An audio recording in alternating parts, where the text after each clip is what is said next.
Welcome to the Brian Craig Show. I'm Brian Craig, always joined by my wife and co-host Kathy.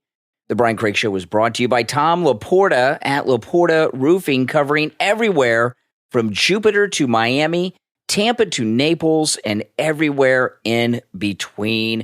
And of course, Tom Laporta at Laporta Roofing will never sell you a roof you do not need. All right, well, we have so much to cover. Oh boy, do we have a lot to cover. The Biden family today have convened a crisis meeting at Camp David. I want to go through this article. I know this is being written about in many publications. I'm going to go through it out of the Daily Mail, and they have a little more detail than most of the other articles I've read. Here's the headline. Biden will discuss major decision with his family as they return to Camp David as his campaign issues bizarre defense of embattled president. Now, before we go through the article, when we talk about the family, we're not just talking about Joe, Jill, and his two junkie kids, okay? Joe Biden's sister, who gets very little attention, has been the campaign manager of every one of his campaigns since his first run for the Senate, okay? And his crooked brother, who's just as bad as Hunter, worse, because, you know, he does a lot of big crooked deals, has been doing it forever, is part of that too. So what these people are getting together for is there's a tremendous amount of pressure on Joe and Jill to drop out. Obama, a couple days ago, went and had a personal meeting with Biden and told him to drop out. And the donors are telling him to drop out. And the media. Yeah, well, apparently after that meeting, Joe and Jill told Biden or told Obama off and didn't do it. Yeah. And if you watch all of the corporate media, you got to understand the mainstream corporate media, when it comes to something like this, they're speaking for the establishment. So the tone you're getting from CNN, MSNBC, and Fox News, while you may not like them, you may not trust them, when it comes to this, they're the voice piece of the deep state and of the establishment. So you hear the tone coming from them. Biden's under tremendous pressure. So let me go through this article, and then we'll talk about it and speculate too a little bit. Okay, but this is a big deal that not only this meeting's happening, but it's being reported. Okay, so this is the article from the Daily Mail. Joe Biden is discussing the future with his reelection campaign on Sunday all day with his family as well. I'm getting like Biden, I can't speak. With his family as well at Camp David, multiple reports say. The development was first reported by NBC News Saturday night, just days after the disastrous presidential debate. There, the commander-in-chief faced off with Donald Trump, stumbling over his words and losing his train of thought multiple times.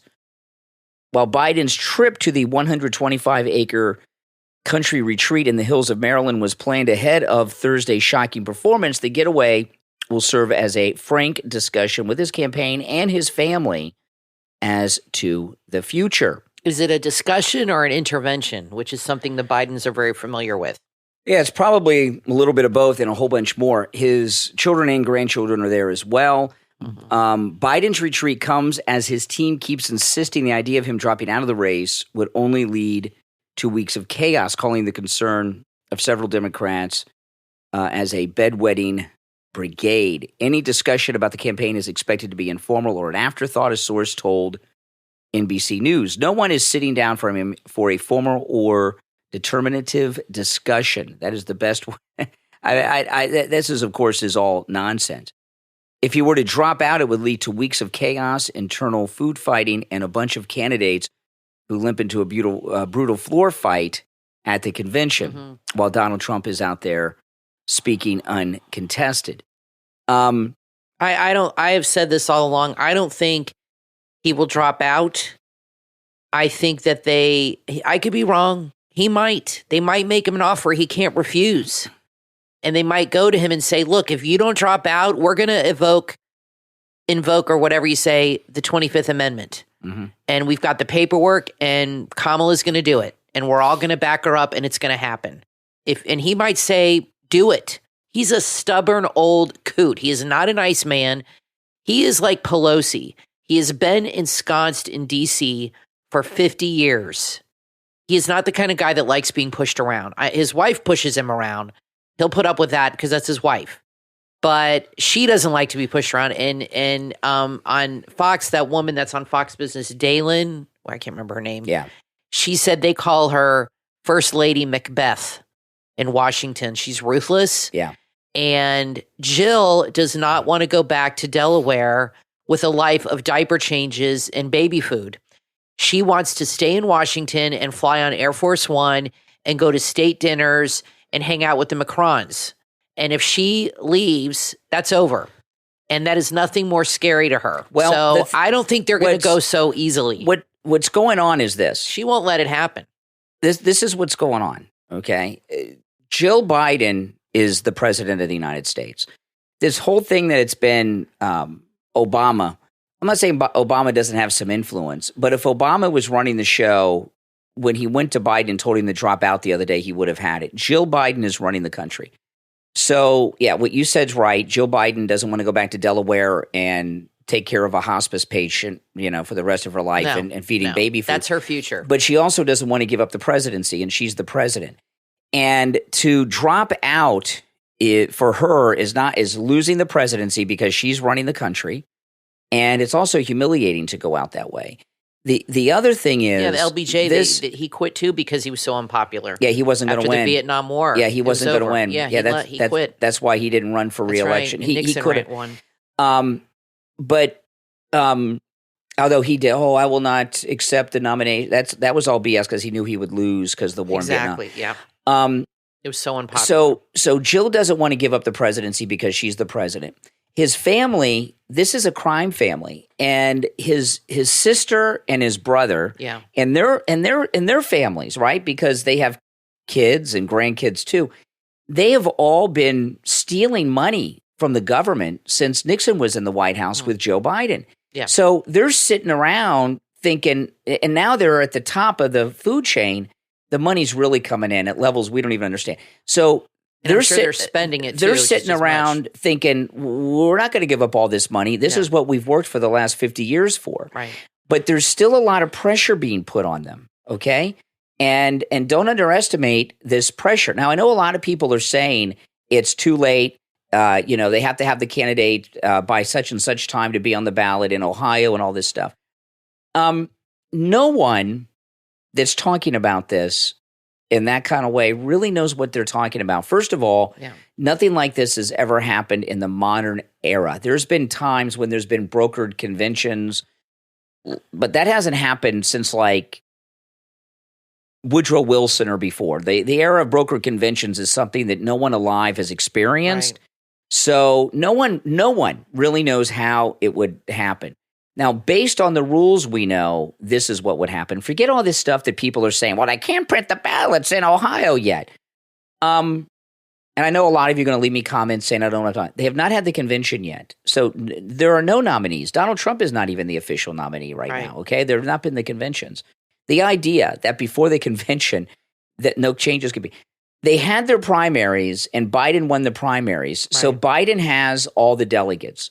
The way this would have to work, based on what we know now. Yeah. But again, since no one living has ever been through a broker convention, right. The rules are whatever they say they are, okay? Because no one's lived through it. No one really knows. So whatever the rules are mean nothing because they can make them up as they go along. Which they do. And they would do. But based on the rules and the laws and everything we have, the way it would work is this. And I'm not saying this is how it's going to happen, because the rules will be whatever they say they are at that point. But this idea that it's too late is not true. The way it would work under the rules that we know of is that Biden does indeed have all the delegates because he won the primary. Biden would have to release his delegates so that the delegates could vote for someone else at the Democratic convention. And they'd all have to be on the same page as to who to nominate. Well, they don't want to nominate 5 different people, and they're going to have them all on the same page. In the olden days, when they had brokered conventions, it was not unusual to have 5, 6, 7, 10 votes at the convention before they picked a candidate. But in the more closer modern times that this has happened for the most part, although again, it hasn't happened since the Woodrow Wilson days when they had multiple votes. When someone drops out that has a whole bunch of delegates and they release their delegates, they endorse somebody typically. Okay. So in theory, if it worked the way it did in yesteryear, which I'm not, who knows what they'll do, Biden would release his delegates and endorse someone, or he would release his delegates and they'd have one person to vote for. Okay. There wouldn't be 12 people. Now, with all that being said, the Bidens don't plan on going anywhere. But here's the thing. Joe and Jill are not the only criminals in this family. They're all criminals. His sister, his brother, their children, their extended families. They're all involved in the Biden crime family, okay? Well, all their hopes and dreams died with Beau. Well, Kathy, because he was supposed to take on that torch and be the next, John, and move into the White House and the Senate and continue, the family business. Well, what would be the next step would be this: if the Democrats really want them out, okay, it depends on how much they want them out. They want him out. If they set up this whole debate to get him out. If they really want him out, this is what they would do, okay? They would do two things. Either offer to buy them off and set them up financially forever, because all the Bidens really care about is money, because they got all these vices. If that doesn't work, then they start threatening them with legal problems for his extended family, brother, sister, their extended families, and everybody else that's been doing all this crime all these years. One thing I know is within 10 minutes of that debate, I knew this was a setup. Yeah. And the reason I knew is because, well, first, the minute Biden walked out, I knew it was over for him. Mm-hmm. You could tell by the look on his face. Your grandpa had Alzheimer's, my grandpa had it. And there's a thing called sundown syndrome or sundowners or something. Mm-hmm. And what happens is when it starts getting really more advanced after sundown, they don't do well. And that's what happened to my grandpa. They were better during the day. When he came out on that stage, I could see on his face it was not going to be good for him. Yeah. And he looked lost. He was doing his shuffling thing, but his face. And then I said, okay, well, he's screwed. Then I thought to myself, Trump doesn't have to do anything. He just has to sit there and let Biden bury himself. And that's exactly what he did. It was masterful, the way he handled it. He handled it perfectly. But when I knew that this was a coup was when they showed the split screens the whole time, pretty much. And you could see Biden on the left, and he was really checked out. His mouth was agape. Yep. His eyes were wide. He was staring off. And I kept thinking, why is the camera on him? Like, it does not look good. I'm surprised. And they were very civil to Trump. Dana Bash and Jake Tapper were emotionless. Yeah. They were like robots in that debate. I mean, it was like there was no passion. There was no feeling. They had a job to do, and they were going to do it. And they were completely unbiased, which is very rare for them. Mm-hmm. So that were the two indications to me. I'm like, they're helping Trump too much. They cut off Biden quite a bit. He would be in the middle of talking. They'd say, "Thank you, Mr. President," and he'd have to stop. Yep. I don't think they did that to Trump once. They kept cutting off Biden, but the split screen for me was the tell. And I thought they are purposely trying to make him look bad. And then I thought to myself, and then I said to you, and you agreed with me, we both agreed at the same time. I said that this is all on purpose. This is a coup. They know how he has been for months, and they've been knowingly lying to the American people, the media. Mm-hmm. But maybe they didn't know. Maybe this is what they were told to say, and they just say it. And they wanted to get him out of there, but they're like, we have to have a reason to get him out. We have to expose what he's really like to get the American people behind us. We can't just do this. And they probably have been trying to get him to resign and not run again for months, and he's refusing. So this is what they're doing to him now because he refused to play ball. They called him out on the carpet, and they're like, fine, then we're going to do it our way. Well, and they set him up. Something has happened that we don't know about with Joe Biden and Jill Biden, because a week and a half before the debate, all the media, including Dana Bash and all of them at CNN, were saying Biden's really with it. These videos you've seen, or remember the cheap fake thing they were talking about? And then a week later, this happens. Something happened. Yeah. Now, I don't know if the Bidens did something to tick them off, or if his mental decline has gotten so bad that they say it's hopeless. We got to do. Yeah. But something has happened. I want to play this clip. This is Bob Woodward. Well, he's been polling low for months, and that didn't help. Woodward was on MSNBC. His performance was. I sat there and watched it, and I could not believe it. I said, not only is this a political hydrogen bomb for him and the Democratic Party, what happened? What happened? And I think something happened, and if you look back at this, he holed up for days working on this, preparing for it. He knew its significance. Somebody who is a practiced politician like Biden will internalize and rehearse lines. There must have been some of that, but he got thrown off his own game somehow. And I really think there is some sort of very large explanation for this, because it was it was almost impossible. Okay. Now, Bob Woodward, the reason he's important here is, he's not a journalist. He's a CIA guy. He's a deep state guy. The whole Woodward and Bernstein Watergate thing that we've known is all a lie. He was working for the FBI and the deep state to bring down Nixon. So yeah, that was another setup. So when Bob Woodward is out there talking this way, he's speaking for the deep state that want Biden out. Now, listen. The Biden still may be the nominee. I'm not. But why is he acting so like he doesn't understand? It's obvious he's got dementia. Because why is he trying to act like something happened? I don't know. I'm shocked. Yeah. Do these people? Did they really not see what the rest of the world could see? Oh, yeah, they saw it. And they just have been lying to themselves? Of course they saw it. I don't understand this shock. Or is that just a ruse to try to act like it's to cover their ass because they've been protecting him for so long?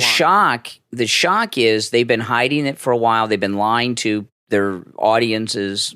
So now they got to act surprised. Well, they're trying to elevate the crisis. Like, there's been this big change. He was okay before, but there's been a change. Something's happened. There's been a change. That we've known for a year. And I got to tell you, when I saw Biden and seen him since, he looked like he's had a stroke to me, another stroke. And, what you were talking about, the sundown syndrome. Yeah. When you hear people say, well, I've had conversations, he's engaged, that's during the daytime. They said he's good between like 10 and 6. 10 and 4, I heard one report. 10 a.m. and 4 p.m. Yeah. Before and after, he's like he was the other night. Why would his wife let him do this debate? Because she's greedy, power. She's the president. She sees him every day. She knows his routine. She knows what he's like. Why did she agree to this? Because it makes no sense to me. Because she is arrogant, stupid and arrogant. Okay, stupid and arrogant. I would have told him, you're not debating him. It's not a good idea. Let's come up with some reason, blah, blah, blah. And they walked right into a trap. They absolutely did. Now, I want to talk about Laporta Roofing. Tom Laporta at Laporta Roofing has just recently joined us here on the podcast and my YouTube channel as a sponsor. And you've heard me talk about him on the radio for a long, long time. Tom Laporta will never sell you a roof you do not need. I've never heard another roofer say that he will never sell you a roof you do not need. If you just need a simple repair, he'll do it. Here in Florida, it is hurricane season. We sometimes call it rainy season. Yeah. Right now, it's raining. It's been raining all day. It's going to rain every day. And a lot of you are new to Florida. I don't think people realize. Some people think, if there's a hurricane, I'll let it take my roof, and then the insurance company will come along and get a new roof. But the hurricane may take you too. If you have a wet spot on your ceiling, you've got a leak in your roof, okay? And when there's a hurricane, even if it's just a tropical storm, when you have tropical storms, you have hurricane strength wind gusts that come through during tropical storms. And what hurricane strength winds do is they're looking for an entryway into your home.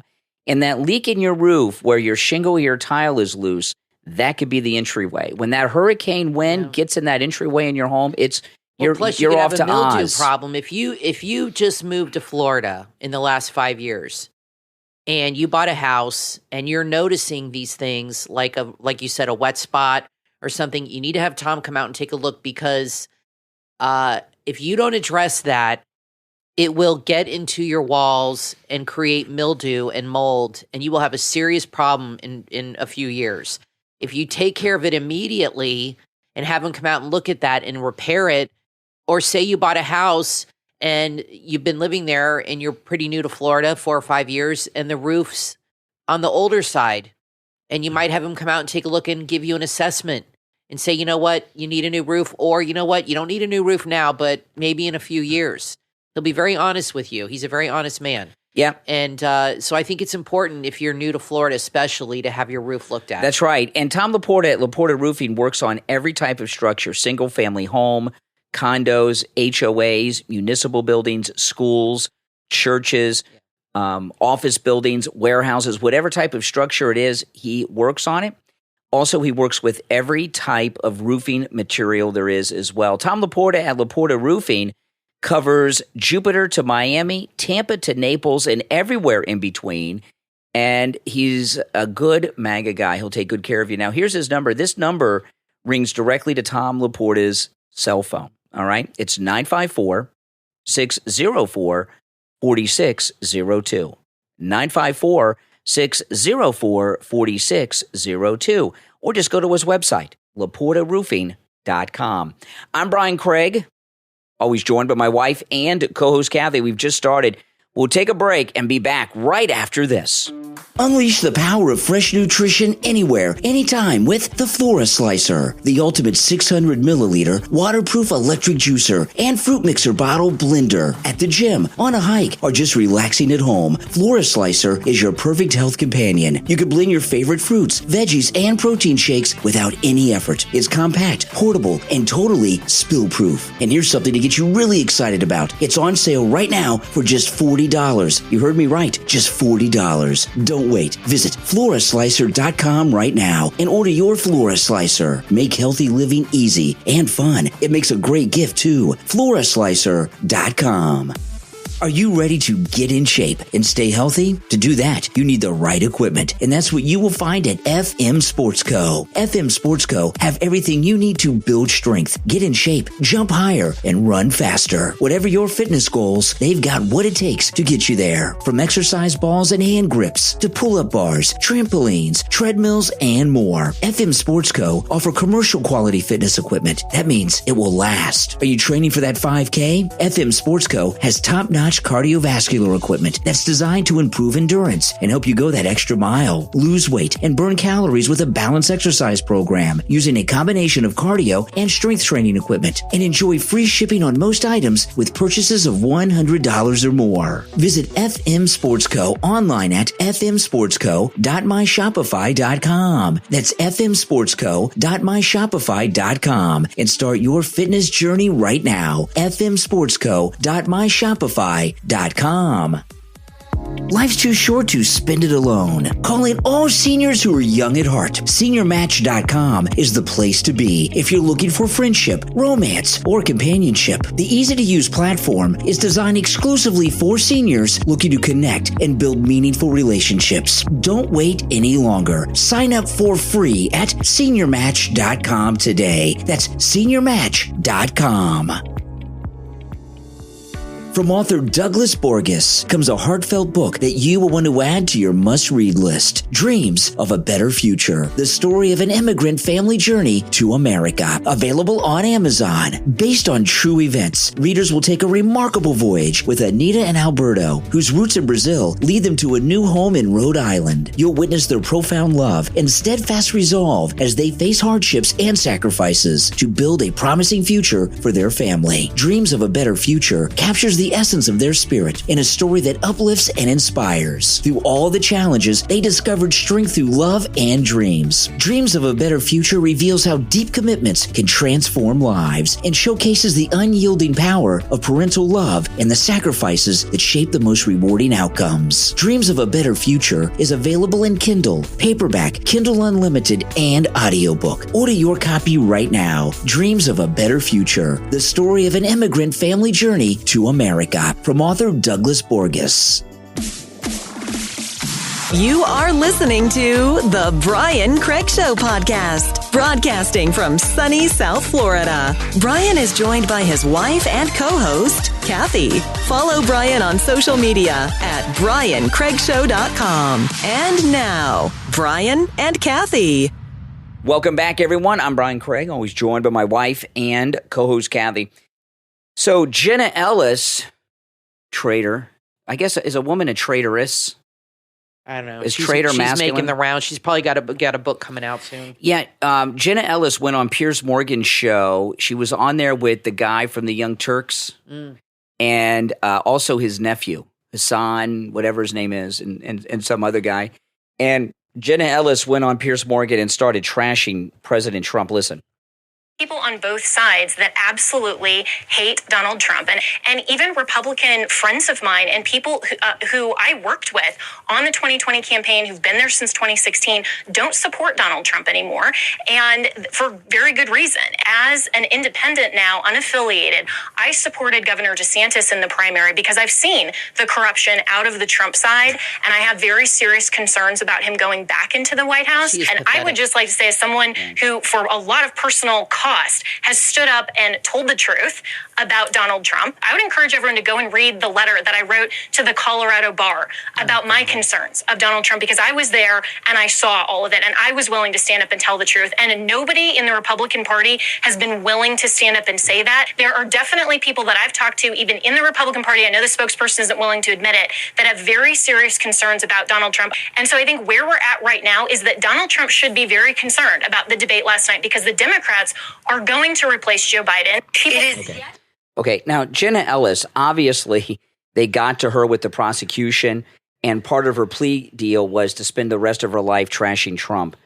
I will say this, Nikki Haley said the exact same thing, that Trump should be worried. They're going to replace him with somebody younger, and somebody's going to... Give us the name. She didn't give us the name, but she said Donald Trump should be worried too, that they're going to replace Biden with somebody that's going to give him a run for his money. That is Nikki Haley's wishful thinking, because she thinks, Nikki Haley, she thinks two things. One, she thinks Trump's going to nominate her to be vice president as the savior to this young, shining knight that's going to come in and save the Democrats, or she's setting herself up for next time. But Jenna Ellis, you know, I'm pretty sure she's been disbarred because of her conviction. I think so. But, you know, an attorney, this whole thing of attorneys, multiple attorneys being arrested, prosecuted, and then breaking confidentiality. Yeah, and trashing their clients. And trashing a client. This is scary. You know, an attorney, you have to be able to trust the attorney-client privilege,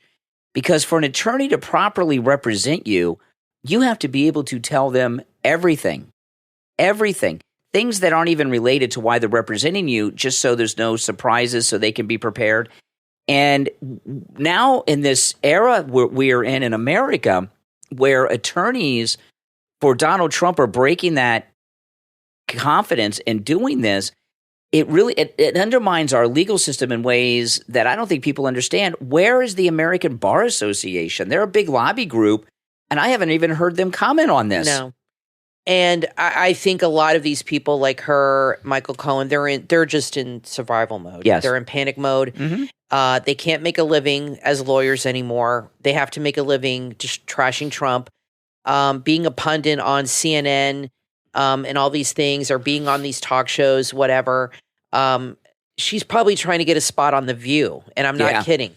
There's a lot of money to be made in that, and I promise you she's writing a book right now. She's very young, book of lies. And she's got to find a way to make a living, and she's very recognizable. So, you know, what are you going to do? And this is what's lucrative for them right now. You know, lawyers have no shame. I mean, they have a horrible reputation. That, you know what I mean? And I'm not saying all lawyers are like that. I have people in my family that are lawyers. Yeah. You know, my cousin's a lawyer and my cousin's husband's a lawyer in Canada. But a lot of lawyers, you know, they don't have the best reputation, but I'm just saying that they have to find a way to make money. And this is what they're doing to make money. Well, they can't be lawyers anymore. They've been disbarred. You know, exactly. They got to make a living. Listen, as much as a scumbucket Michael Cohen is, when they broke into his office, that was insane. That was a fishing expedition. Yeah. For the Mueller campaign because they had nothing on Trump. Well, he's totally panicked. He's terrified of going back to jail. They broke into Michael Cohen's office because the Mueller investigation spent all those millions. They found nothing. So they figure if they broke into Trump's lawyer's office, they'd find something. They found nothing. They did the same thing to Giuliani, who was another one of President Trump's lawyers. And there's been a couple other lawyers, too, that aren't so famous. Never heard of such a thing happening before. Yeah, what have they ever found in any of these raids? Nothing. And they keep talking about the Mar-a-Lago, but we don't know. They got nothing there There's either. no specifics on any documents, what was found, what was uncovered. That's going nowhere, too. The Mar-a-Lago raid break-in was also a fishing expedition. Yeah. They thought they took the safecracker, broke into a safe. They had it's so weird how these knitting circles get together and create things. They had created in their mind it's true. that Trump had this safe in Mar-a-Lago and all his dirty secrets were in this safe. So when they broke into Mar-a-Lago, the FBI, they brought a safecracker and the safe was empty. It had nothing. I think it had his passport in it. Yeah, it's like Al Capone with Geraldo. Yeah, the vault, the Al Capone's vault. That was pretty great. They had gotten themselves all wrapped up into that. All worked up. Now, Laura Loomer tweeted a little while ago that the Biden family was discussing the future medical care for Biden today at Camp David. She was one of the first people. I was on Twitter last night to tweet that they were going to Camp David today. In fact, she was the first person I saw tweet about that, and then people started. A lot of people, what they do is somebody will tweet something, and then they'll write their own tweet and say breaking news, like they're the ones that are breaking it. Yeah. But she's the first person that I actually saw come out with that. It's good to follow her. She's got a lot of information, and I think Trump funnels a lot of information to her off the record. She's unofficially to put on Twitter. I really do. I think he lets her know of things, and boom, it's out there. I do too. But so they're at Camp David, and this is what I think their plan is. Okay, I still don't think he's going to step down, but I have been wrong before, and I could be wrong. So if he does step down, they are going to make a hero out of him. They are going to milk it like he's doing what's right for the country. Mm-hmm. They're going to make him like he's the savior of the Democratic Party. He's doing the right thing. He's the most unselfish person. And they're just going to put him up on a pedestal like you have never, ever seen. That's how they're going to convince him to do this. They'll name schools after this guy. They're going to offer him whatever he wants to make this happen. And they are going to make him the biggest hero that he's sacrificing himself. And he's just such a great guy. That's what's going to happen if he steps down. It's going to be, the love fest will be absolutely sickening. But I did do a poll on your page in YouTube, and I put up your YouTube, and I put up the names. Okay, who would replace Biden if he steps down? So these are you only get to put 5 names when you do a poll: Kamala, Michelle, Newsom, Whitmer, and Cuomo. And Newsom got the most votes, 52%, and that's who I think they're going to put. He was at the debate. You could not wipe the smile off that man's face. He was absolutely giddy. And even after the debate, he was giddy, and he is waiting in the wings. He's been waiting in the wings for years. And I think that's who they're going to go with. It's a huge mistake. He's crazy. And you know what? Newsom in California is a mess. There's all this talk of passing over Kamala. Say it's Newsom, okay? Newsom may make Kamala his running mate. That's what I was thinking that too, that they might make a deal with her that to make the transition easier. I was thinking, you know what if they make her his VP? That might be something she'd agree to. And the thing that's going on right now, the White House is in a crisis like during Watergate. Let me play this clip. This is I think this is worse. NBC News. Well, I'm talking about like the political parties, them, the Washington insiders. There's a real national crisis going on. This is NBC News. Okay, this is the other day over the weekend. Breaking news on Decision 2024. NBC News reporting that the DNC is right now holding a call with members at this hour in an effort to reassure them. It comes as President Biden and former President Trump are out on the campaign trail after facing off in their first debate Thursday night. Biden holding campaign events today on Long Island and in New Jersey. Okay, so, there's been, how many crisis meetings have there been in the last 3 days? It's nonstop crisis meet, Camp David, donors, the Obama meeting. My guess is they're working with the donors to set up a financial golden parachute for the Biden family, because Biden can be convinced of a lot of things during these Sunday hours, during the day when he's awake. If his family's set up financially forever, he would be willing to do a lot because, but Jill's never going to give this up. It's more about than money for Jill. Oh, yeah. This is She's about president. Power. She's president. Access. She is living her dream life, her best life, as they say. And she does not want to go to Delaware and be forgotten and be living in the beach house and following him around and dealing with him. That's the last thing she wants. She wants another 4 years at the helm, flying Air Force One and the servants and the access and the traveling and all the perks that come with being the first lady. She does not want to watch that go away. And I think that she is going to be the problem. And I don't think there's any amount of money they can throw at her to make her change her mind. But, we'll see what happens. Like I said, they might make him an offer he can't refuse. I think they're going to say to them, look, this is happening. And if you don't go willingly, we're going to do the 25th and you will be humiliated. It's like when somebody gets fired, they let them quit. They'll say, you know what, you can go out and say you're quitting, you're retiring, but you're really getting your ass fired. But we'll let you say you're retiring so you save face. I don't think there's anything they can do to convince Jill Biden to do it. I just don't. I think, she's deluded. She's surrounded by yes men. Look at what happened.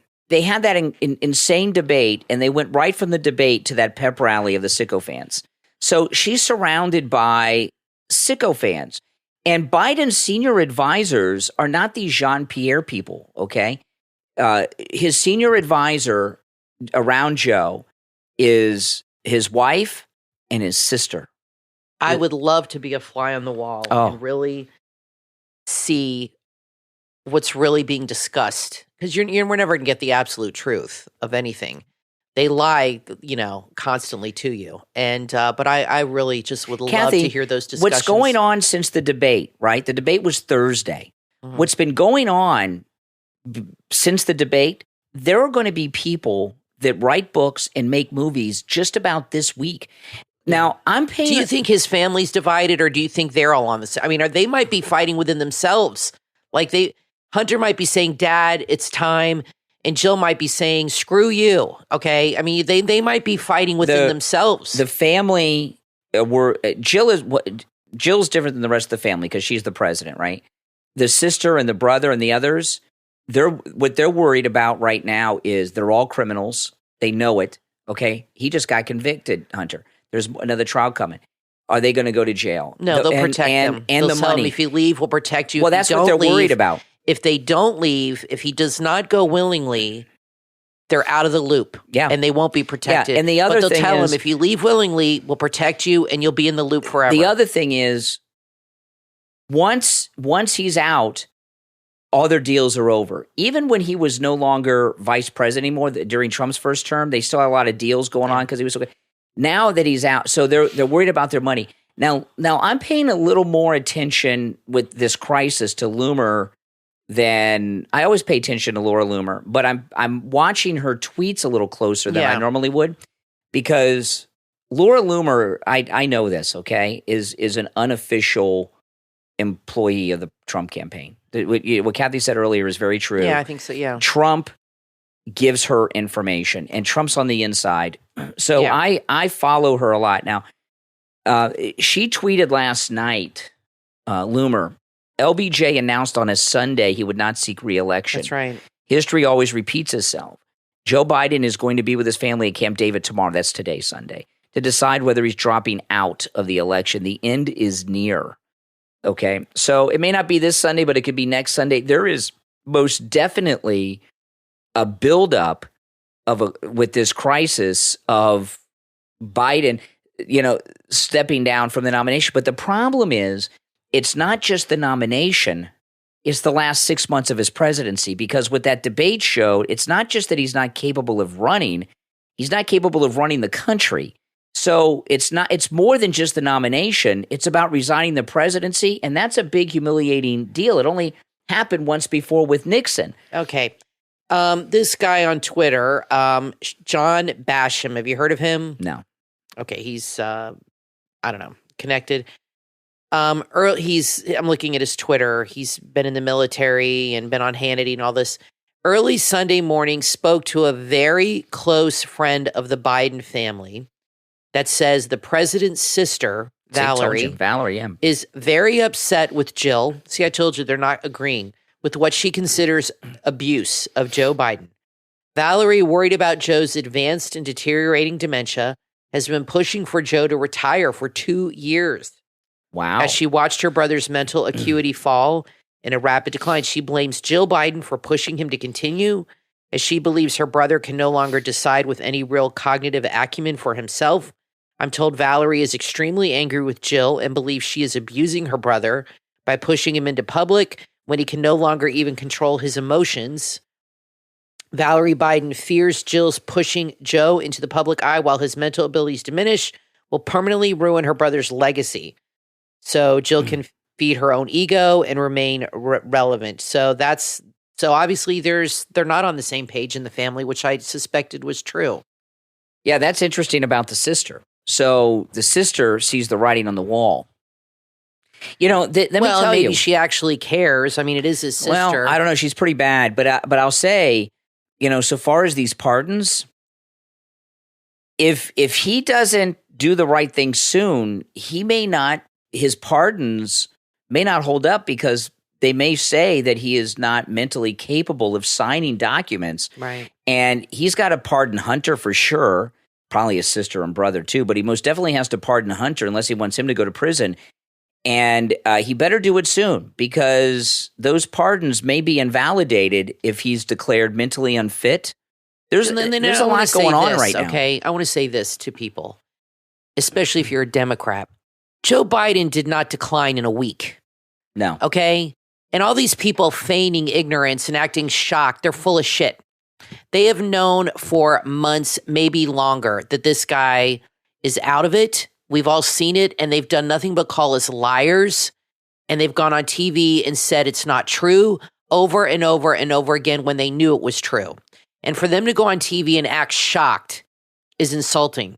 And let me tell you, they've known all along this guy's out of it, and they have lied to you. And if you're a Democrat, that should concern you, that they would knowingly lie to you and the world to protect this guy. Why would you want to vote for somebody like this or vote for a party like this? I don't understand. And the way they're treating him, not that I feel sorry for him, but where's the loyalty here with these people?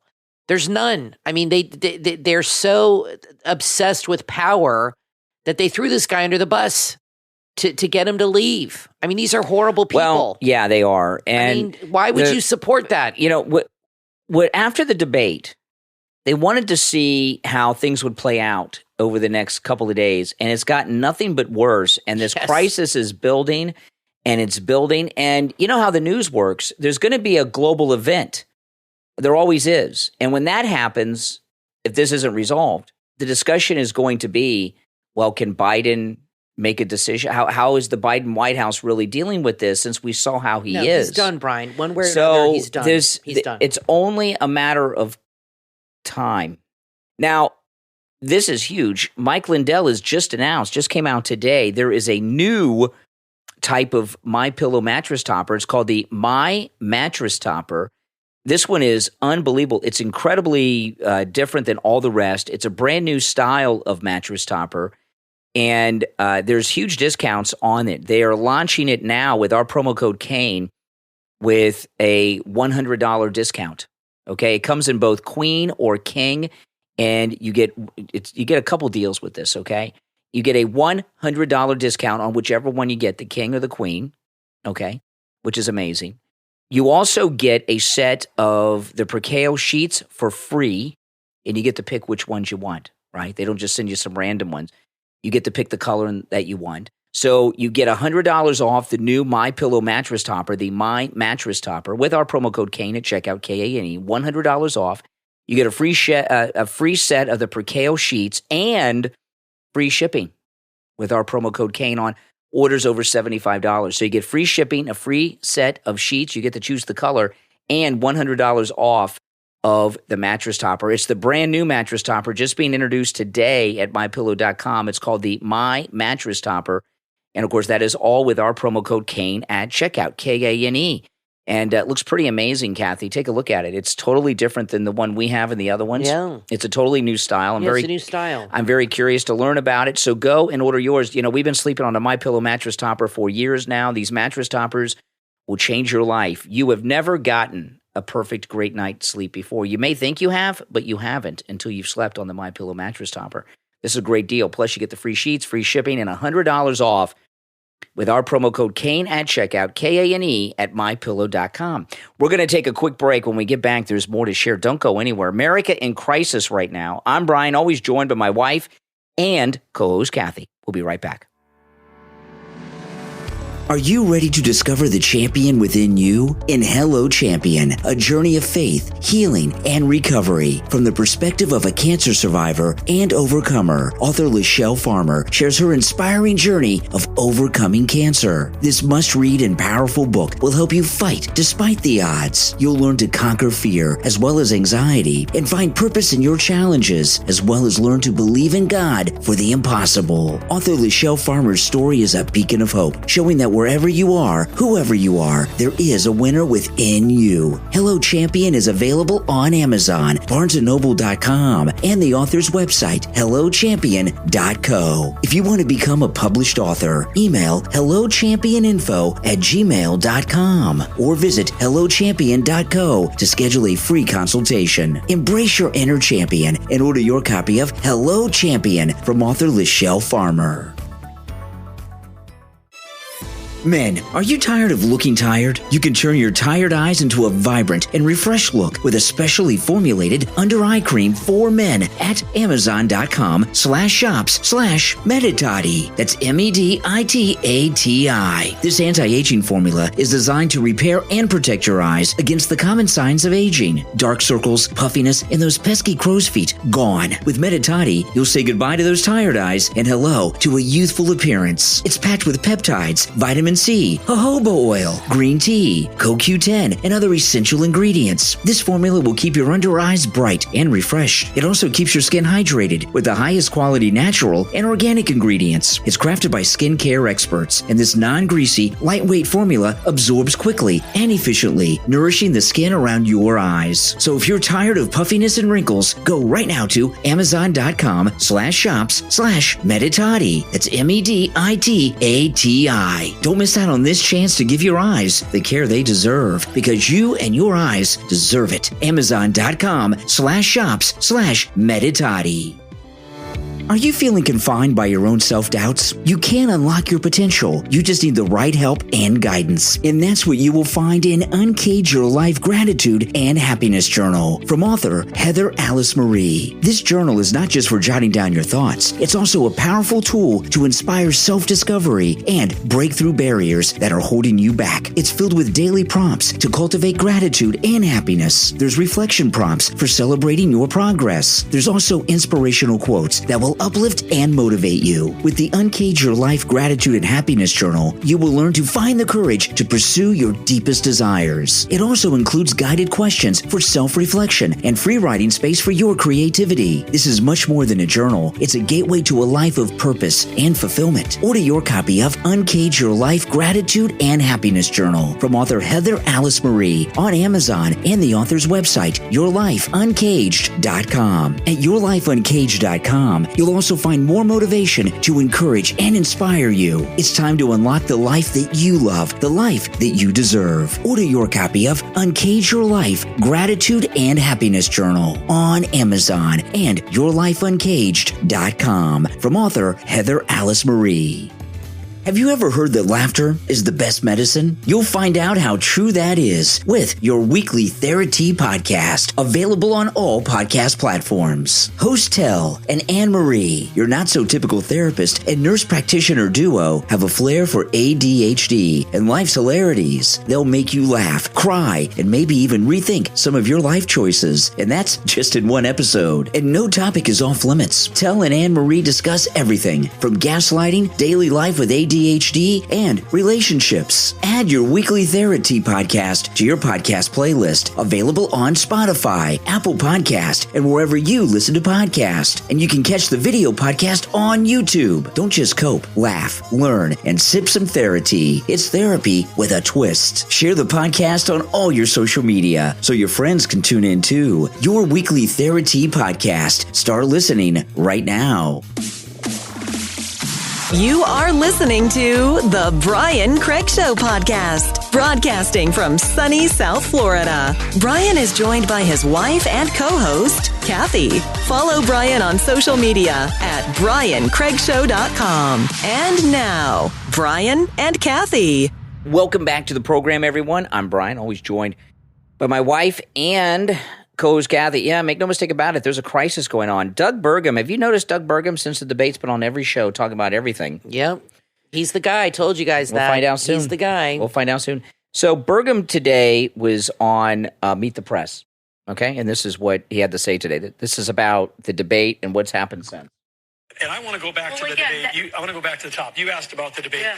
Every channel this morning should be talking about what happened. This was the most consequential, historic debate in history because we've never had a debate where immediately after it's over, this is like a Rocky knockout. I mean, they should build a statue to Donald Trump at Georgia Tech because everyone's talking about should Joe Biden even stay in the race. That's never happened in our history. True. It was such a dominant performance by President Trump in this debate. Yeah, you know, there's been bad debate moments, but never with the sitting president who was running for re-election. There was like that Admiral Stockdale thing, but he was running for vice president with Perot. Yeah, I don't think it's ever happened where they've called for the president to step down right after. And that was their intention. But remember, people are talking about him stepping down from the presidency too, not just the nomination. Right. You know, no, that's never happened before. And, you know, Doug Burgum, I got to tell you, I hadn't really thought about it. Mm-hmm. The way that he described it right there, that it was a knockout punch, that President Trump, he said they should have statues of him, did so well. It was such a knockout. Bill Maher said resigning. Bill Maher said it was like when Mike Tyson used to knock guys out in 90 seconds. Yes, it's exactly He said that's right. exactly what it was like. He said Trump didn't have to do a damn thing, just sit there. And he said it reminded me of when Mike Tyson would knock guys out in 90 seconds flat. I disagree with what he said. What Donald Trump did was masterful. I agree. You know, Donald Trump could have used the opportunity to go after him and attack, and he didn't. And not doing that allowed people to see that would have been like saving Biden. You understand what I mean? It would have covered up for a lot of his problems if he would have talked more. Sometimes it's best, and I've learned this as I've gotten older, to just not say anything. Less is more. Less is more, and to let somebody, just let them go on and let them kind of just bury themselves in a way. Like if you get an argument with somebody, when you're young, you fight, you scrap and all this. But when you get older, you just kind of, there's strength in silence sometimes where you just kind of let them keep going on and you just sit there. And you learn that as you get older. And I think Trump, I'm not saying he wasn't mature, but I think this whole experience has changed him in a lot of ways and given him perspective, as I've said before. And I think he was very measured. Yeah. Not that he's ever out of control, because I don't think he is. Some people made comments. I didn't imply that, but that's what the left think. I've never seen Trump lose his temper, ever. I've said that before. He's always calm. Biden's the one who rants and raves like a lunatic. But Trump, for being Trump, he was it was different than he normally would be in a debate, okay? And he had one good zinger, which was great, when he said, I don't even know what he just said, and I don't think he even knows. Yeah, it was good. And that was right away. That was within 15 minutes. And that's Trump's quick. He's quick on his feet. Absolutely. And that was really the only time he took a jab at Biden and kind of humiliated him, because he didn't have to take a jab. He didn't have to. Biden did it all on his own. Yeah. And I just saw Trump. They had a split screen most of the time. That was on purpose, not only to show Biden's decline, but to show Trump's reactions. And Trump was laughing almost the whole time. He had a big smile on his face. He was just laughing. But at the same time, I think I saw almost pity on his face. I think he almost, they're almost the same in age. I don't think he likes Biden, and he's like trying to destroy his life and throw him in jail. But Trump has a heart. He has a big heart. And I think part of him almost felt bad for the guy. I really do. I could see it on his face where he was kind of shaking his head like, this is crazy. And I think Trump knew exactly what was going on, that they set this guy up to fail, but he handled it great. I thought he did a great job. And another thing too is it's one thing to know what someone's like, but then when you see it in person, it's worse. Well, yeah, visuals matter. And we've seen, the last 6 months, bits and pieces of Biden stumbling and looking blankly. And there have been some videos that have gone viral of him kind of staring off like he's just like checked out. And the media keep telling you he's fine, he's this, he's sharp, he's this. And then he goes on TV, and I'm like thinking to myself, there's no way this guy is going to be able to maintain being with it for 90 minutes. But what was really shocking is he came out from the second he was off. It wasn't like he started off good and started to go downhill. He was, from the minute he stepped on that stage, it was a mess. There were no good moments. You know what I mean? Like, no. I thought maybe he'll be good for the first 45 minutes, and then he'll start to be out of it a little bit. Not a single one. It was just bad from the moment he walked on that stage. It was bad. He came out and he looked completely lost from the moment he walked on that stage, and it never stopped. There was no moment where he got it together or picked it up. And maybe that's what shocked so many people on the left, is they just couldn't admit to themselves how bad he really is. And, they lie to themselves, these liberals. And I think they were just almost hurt. And Van Jones cried, for God's sakes, he said. And he's a crybaby. He cried. He was so upset. Is he really that out of the loop that he really does not know how bad this guy is? Maybe he is. And he saw it for himself, and it destroyed him. I mean, he couldn't handle it. I mean, Rachel Maddow was in tears. Do you ever see people on the right crying when we don't get our way? Do you ever see that? Have you ever seen a pundit, a conservative cry? Only the Democrats, when Trump won the first time and all that. Yeah. Do we cry when we don't win? The Democrats cry when they lose. That's because they're emotional crybabies. We just pick up our stuff and keep going on. I'll tell you though. See, there's obviously a discussion and different scenarios going on in Camp David. One of the things Jill might, Jill wants to be there for the next 4 years. Okay, she's president. But one of the things that she might try to wrangle is, okay, when she finally starts to realize there's no hope, give the nomination to somebody else, but let us finish the term. I don't think they can do both. I don't think they could. If they're saying that he's not capable of running, he can't be capable of running the country. And they had that prosecutor from the Justice Department that said he wasn't mentally fit, remember, for prosecution. Now that's right. I think they're going to release that report very soon. If they don't, if the Bidens don't step down. No, that's right. That's what's going to happen. I think they're going to tell him, look, we're going to release that report, and it's going to be very humiliating for you guys. So you need to walk away now and save face and leave with dignity. Now, tomorrow, Bannon goes to prison. He gave an interview today. Yes. Let me play this. This was with ABC this week. You're reporting to prison on Monday. I am. How do you feel about that? I'm a political prisoner. I feel great about it. It's got to, whatever. Look, I served my nation on that destroyer in my 20s and back at the Pentagon. I'm serving my country right now as a political prisoner in Danbury starting on Monday. It will not change this show. It will not change our impact. It won't change me. It will not suppress my voice. My voice will not be suppressed while I'm there. I'm a political prisoner of Nancy Pelosi and Merrick Garland. And if it took me going to prison to finally get the House to start to move to start to delegitimize the illegitimate J6 committee, then, hey, guess what? My going to prison is worth it. And no regrets about not cooperating with the subpoena from the January 6th. No regrets. First of all, I took the big technical case is taking your lawyer's advice. I took my lawyer's advice as everybody else in the country, if they had a high-powered lawyer, would do. So first off, technically, it was advice of counsel. But also, in addition, the illegitimacy of how it was structured and this concept of executive privilege, how it has to be worked out. Even though I'm in prison, I'm still going to go forward. We file en banc to the entire circuit on July 15th with an amicus brief from the Speaker of the House and the House of Representatives. I'll have an amicus brief, and then depending on what happens there, we're going to go to the Supreme Court. Okay, now that was interesting. That was Jonathan Karl from ABC News with Bannon, and Jonathan Karl at ABC News went to Bannon's house, which is where he has his studio, the War Room. He was talking to Bannon in that interview inside Bannon's War Room studio, which is like his living room at his house in D.C. It's a pretty big deal. And of course, he's going to get pardoned by Trump. Now, I'm looking up Steve Bannon. He's a Catholic, which I knew. He went to a Catholic school. Very religious. He went to Benedictine. You can't get more Catholic than that. College prep, private Catholic military school in Virginia in 71. Then he went to Virginia Tech. He also was at Georgetown. Does he have a law degree? I know. Yeah, he was a lawyer. That's how what he I got. thought. That's how he got the Seinfeld money. His law firm. Did work for Seinfeld. He is a very intelligent man. Brilliant. He was in the Navy. He worked for the Pentagon. He has quite a resume. Yeah, he does. And I was really upset when Trump cut him loose. I think that was ceremonial, because of Jared. They didn't get along. But I really wish he would have kept Steve Bannon.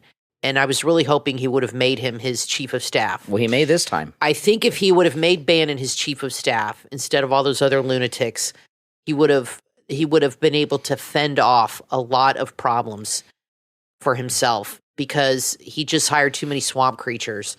He needs to make Bannon his chief of staff when he's in. I think he's politically brilliant. He's fearless. The guy is absolutely fearless.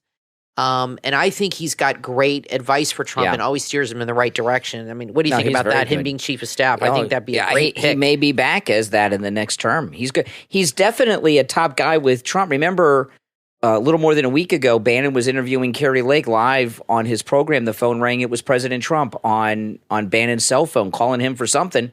So he's obviously a top man with Trump. I think what happened too is Biden just went to this European thing.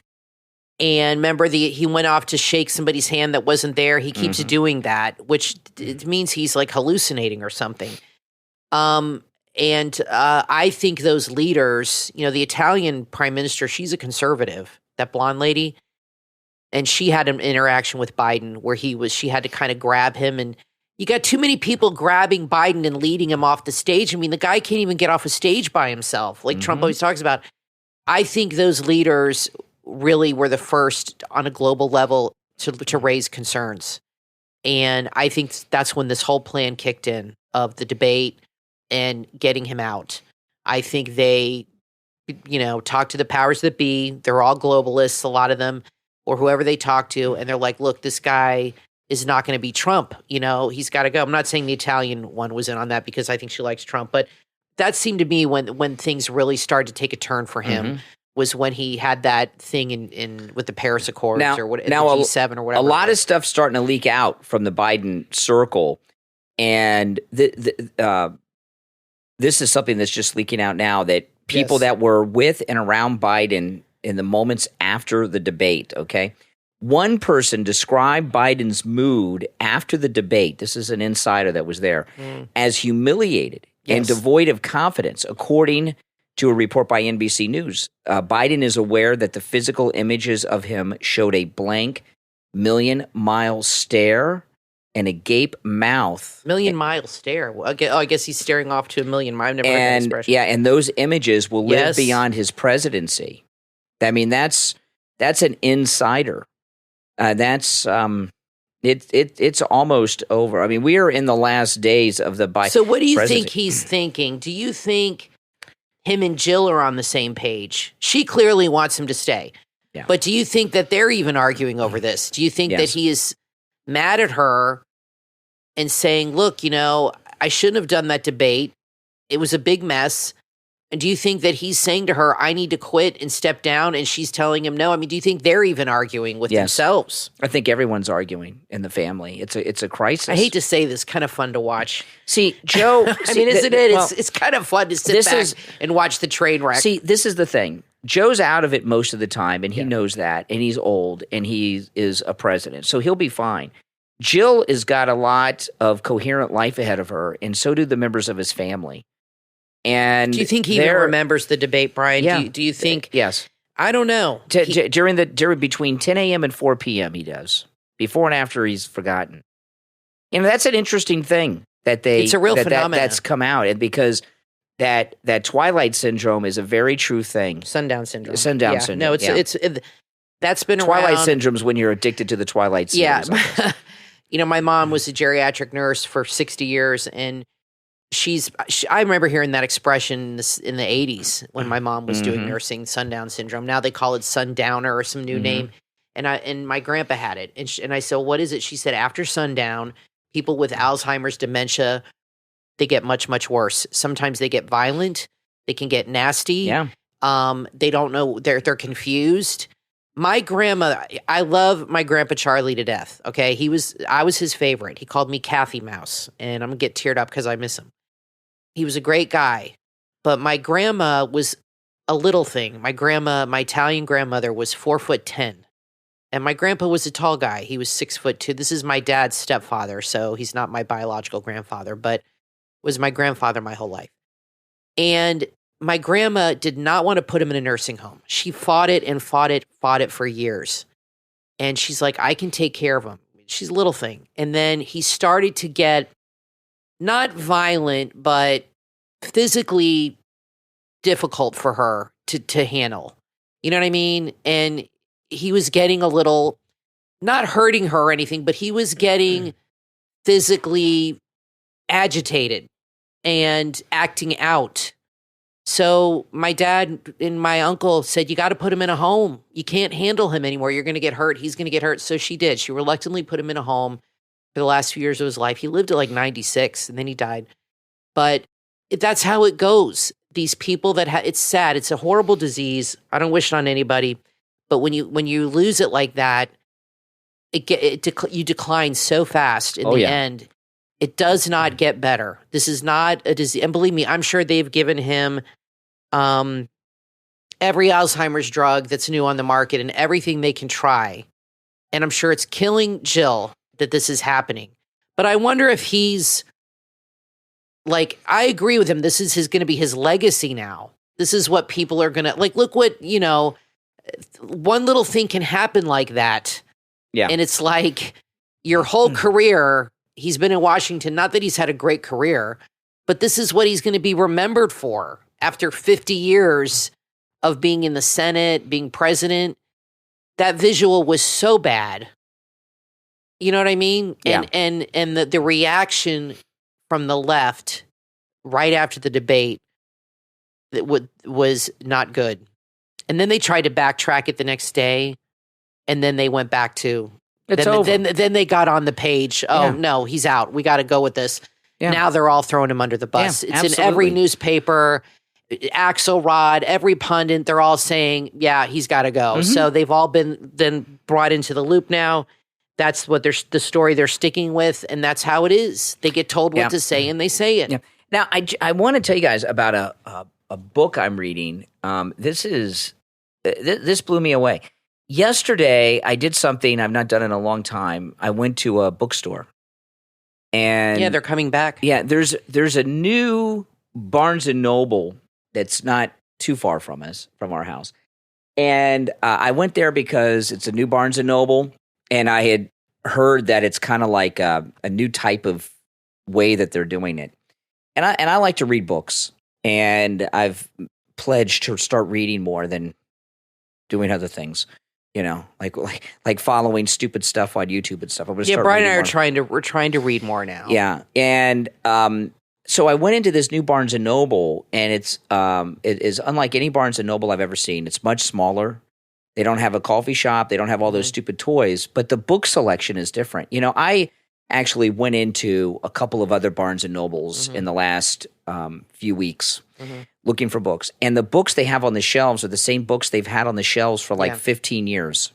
Because I like to read about history, so I know and I go into these other Barnes and Nobles. There's one by the radio station. There's another one by our house, and they have had the same books in the history section for 10 or 15 years. Every once in a while, something new comes along, but they still have the same basic selection, and I'm not interested in it, So, but anyway, I went to this Barnes and Noble yesterday, and I had what got me interested in going. I heard it was a different kind of bookstore. I had watched on YouTube a few months ago a video. It was a business. It's a business channel, and they were talking about that Barnes and Noble and some other book chains in the United States and in the UK were experimenting and allowing the managers to pick books based on what the clientele for the neighborhood are interested in reading. Very smart. So that's why I went to the new Barnes & Noble.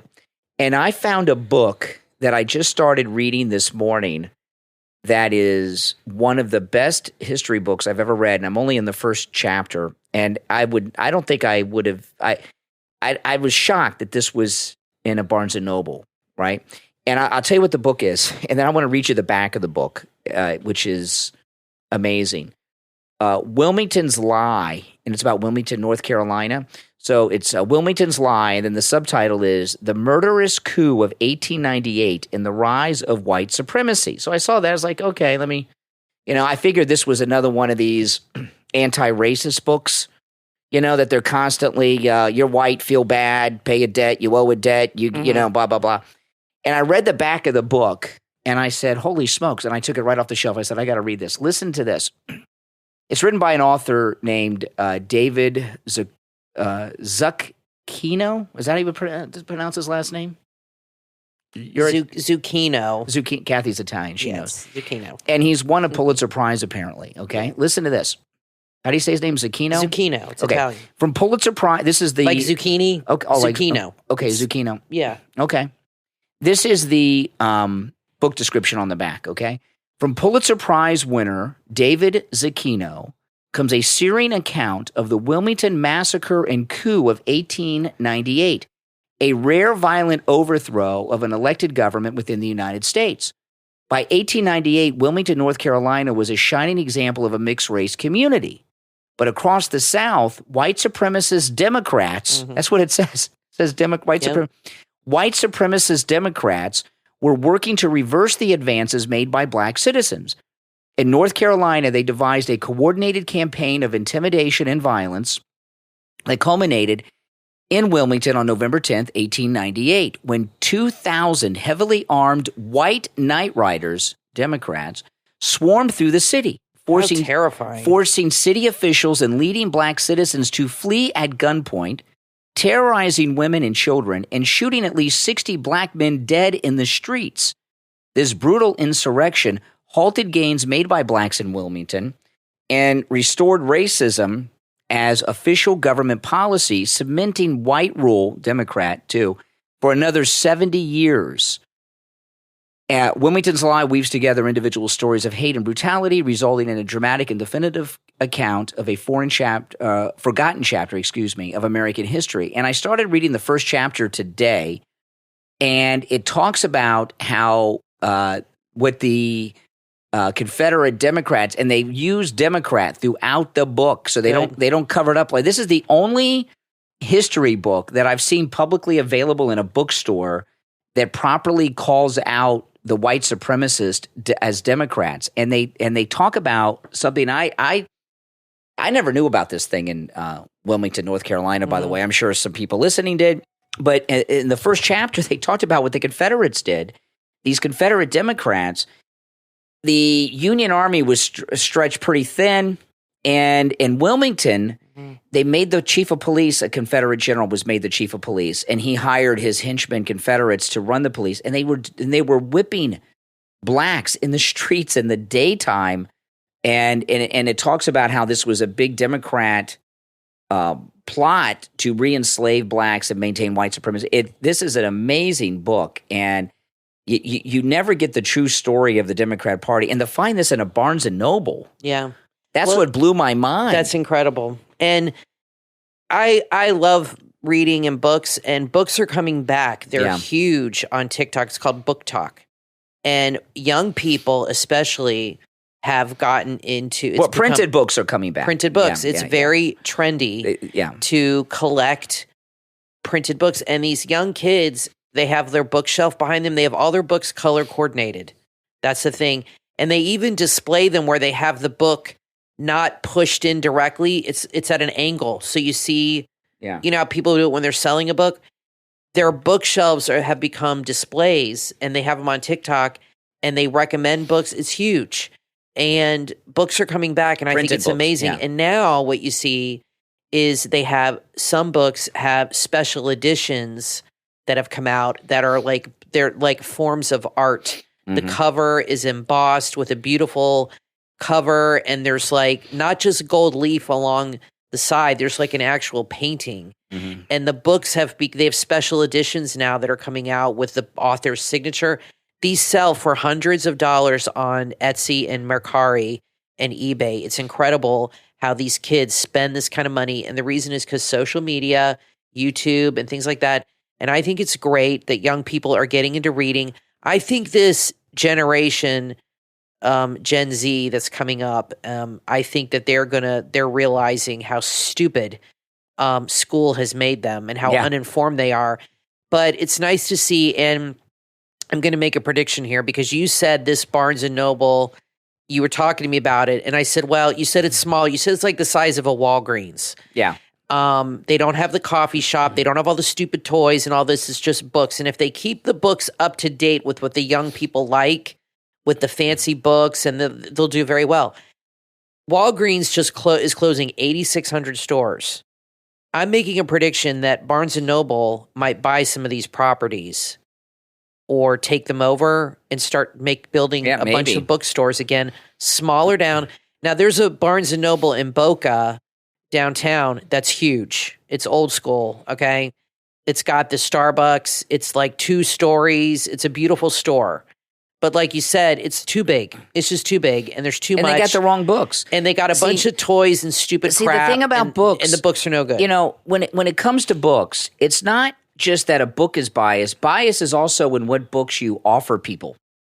And this book here, I know it says national bestseller, but to be a bestseller, you don't have to sell that many books. To be a national bestseller, you only have to sell 10 or 20,000 So instead of books. having a national buyer that decides what's homogenously in every store, they're allowing the managers to tailor. In some of the bookstores, yes. That's very smart. It's an experiment. And it's a good idea. That's how this has to be. It's they've remodeled their company.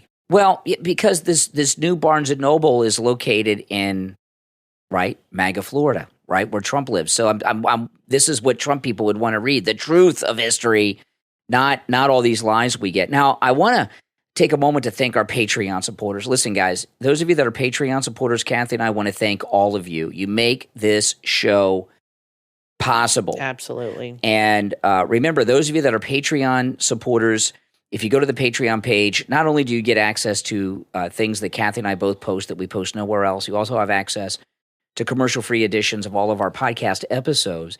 And our top Patreon supporters get a live on-air thank you shout-out on each and every podcast episode. So the names you will hear now are our top Patreon supporters. I want to thank Andrew and Connie, Christine, ETW, Chuck, D, Pamela, Rick, Nick, Wesley, Macho, Mike P, Carlos, Paulette, John, Heather, David, Maria in Texas, Richard, Alice, K-Mac, LeeZep, Shawna, Constance, George, Brandon, Rob and Trish Wilkerson, and Christy R. These are our top Patreon supporters. Thank you so much. Now, if you'd like to become a Patreon supporter, there's a link in the description of this and every episode. Just go to that link, and it may be clickable. You may have to copy and paste it, but it's there. The website address is patreon.com/real Brian Craig Show, patreon.com/real Brian Craig Show. All right, well, we're out of time for today. I'm Brian Craig, always joined by my wife and co-host Kathy. Thanks so much, everyone, for tuning in, and we will talk to you next time.